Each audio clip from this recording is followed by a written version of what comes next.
یه چیزی به شما نشون بدم کون آقایون متأهل بسوزه.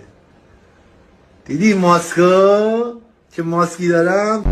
آقایون متأهل نه، شما کونتون باید بسوزه. الان تازه من میخوام اروپا، اونجا مراسم شخوزنی. آره داداش. آقایون متأهل کونتون بسوزه. من یادم رفته بود کون از امشب برگشتم سراغتون آقایون متأهل. زید بازیه کون آقایون متأهل بسوزه.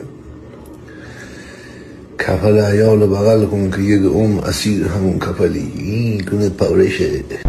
مختی آسانسور دیشب زدم کون آقایون متأهل بسوزه. پدرش دنیایی و کارخانه داره. بیکاری بیا اینجا پیش من. خونه من نه کس دست نه مواد دست، فقط تخم مرغ. انقدر تخم مرغ بخورین آقایون متأهل زردی بگیر.